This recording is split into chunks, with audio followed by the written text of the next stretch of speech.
नमस्कार, मैं आलोक कुमार एक बार फिर से आप लोगों के सामने। मैं उम्मीद करता हूं कि आप बहुत अच्छे होंगे। आज हम पढ़ने वाले हैं वर्ग नवम के सबसे महत्वपूर्ण चैप्टर, जिसका नाम है रूसी क्रांति।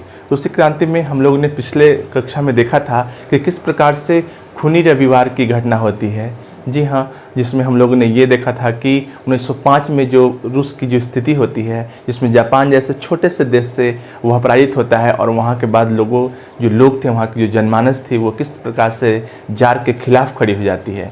और एक ऐसी घटना होती है जिसे हम खूनी रविवार की घटना कहते हैं, जिसमें वहाँ के जो जार थे उसके घुड़सवारों के द्वारा अंधाधुंध फायरिंग की जाती है, जिसमें बहुत सारे लोग मारे जाते हैं और बहुत मजदूर घायल होते हैं।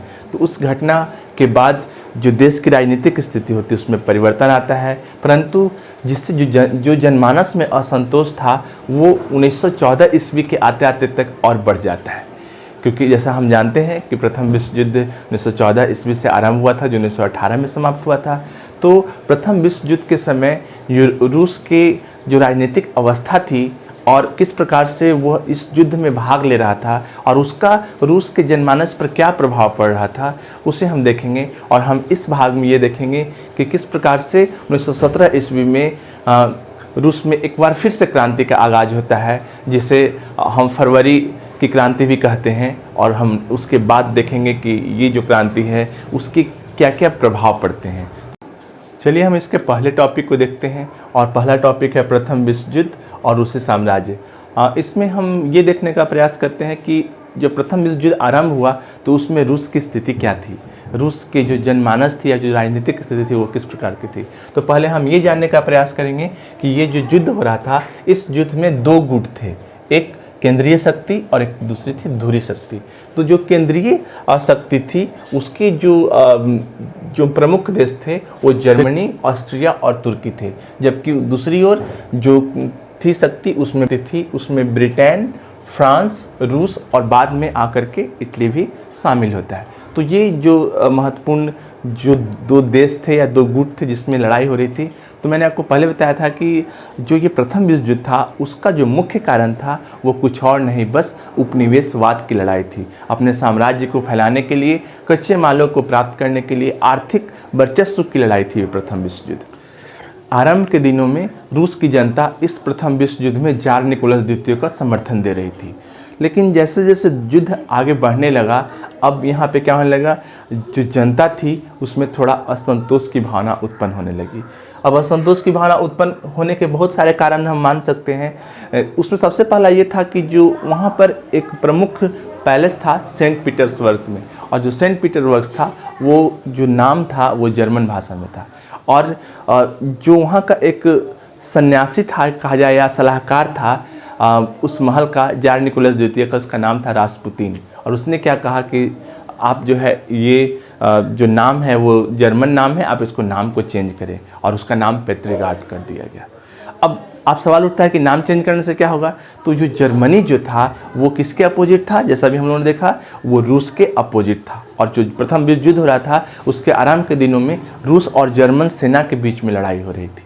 तो वो लोगों को खुश करने के लिए रासपुतीन के द्वारा यह एक ऐसा किया गया।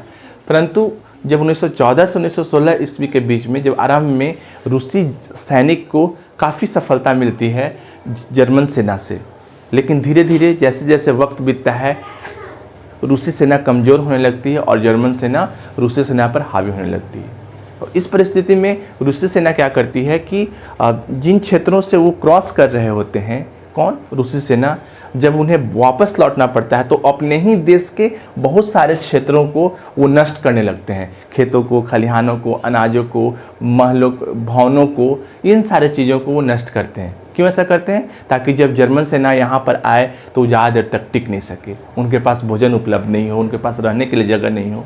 लेकिन अगर हम इसके दूसरे पहलू को देखें तो आपको ज्ञात होगा कि अगर कोई भी शासक या कोई भी किसी भी देश के सैनिक अपने ही देश के संपत्ति का नुकसान पहुंचाएंगे तो उससे जनता में किस प्रकार का प्रभाव पड़ेगा।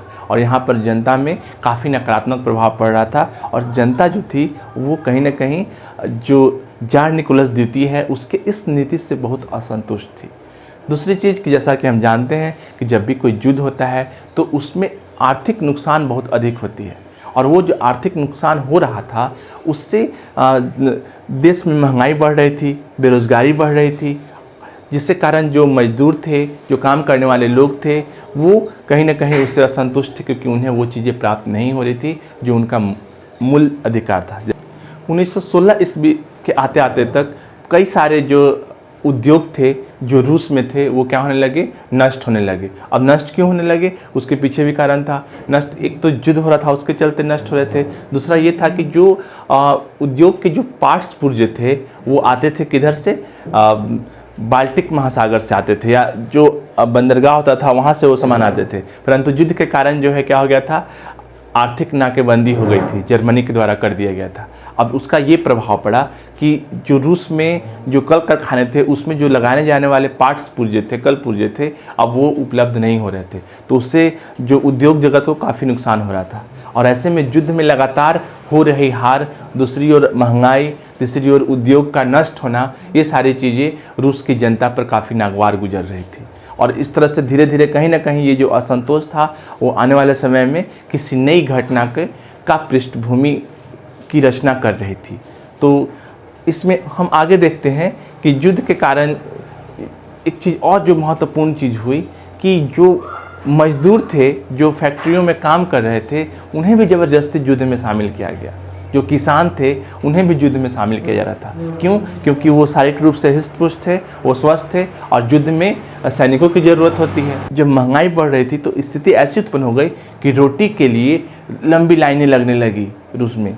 और ये सब क्यों हो रहा था? वो सिर्फ और सिर्फ प्रथम विश्व युद्ध में रूस के भाग लेने के कारण हो रहा था।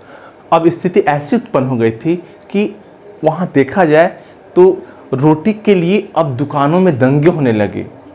आप समझ सकते हैं कि स्थिति किस कदर बिगड़ गई थी।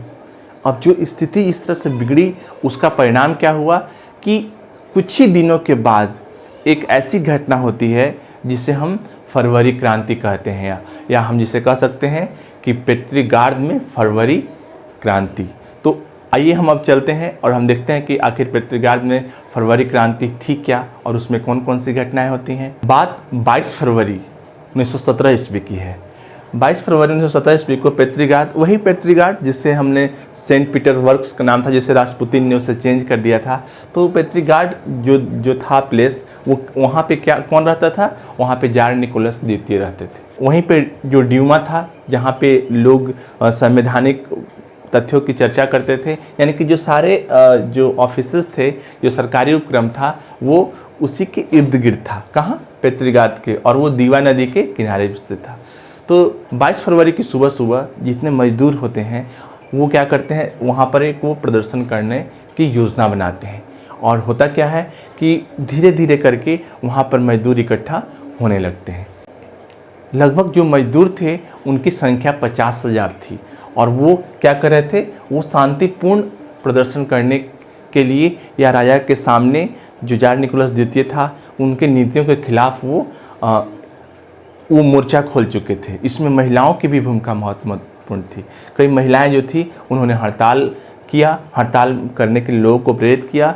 और जो विश्व युद्ध में जो रूस की स्थिति थी उसमें वो नहीं चाहते थे कि युद्ध हो, यहाँ तक कि जो सैनिक थे वो भी नहीं चाहते थे कि युद्ध हो। इसलिए उस सब का नेतृत्व कौन किया?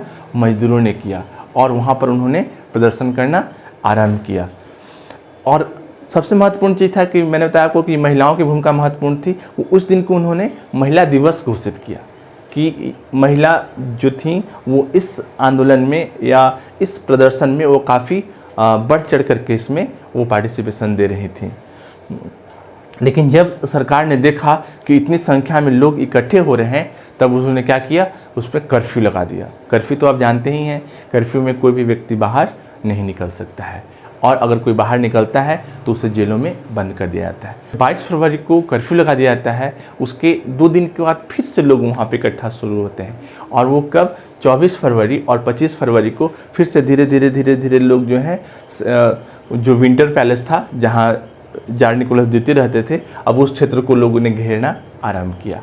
अब हम देखते हैं इसमें कि 25 फरवरी को जो सरकार क्या करती है, वो ड्यूमा जो था, जिसमें बताया था वो ड्यूमा है क्या, आता ऑब्जेक्टिव क्वेश्चन 9 क्लास में, ड्यूमा किसे कहते हैं। तो ड्यूमा जैसे भारत में भारतीय संसद होता है, उस तरह से वहाँ के संसद का नाम क्या है, ड्यूमा है।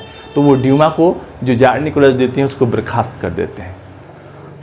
27 फरवरी को जनता के द्वारा पुलिस मुख्यालय पर ही हमला कर दिया जाता है। अब वहाँ पे जो भीड़ शांतिपूर्वक प्रदर्शन कर रही थी, अब वो थोड़ी उग्र हो जाती है।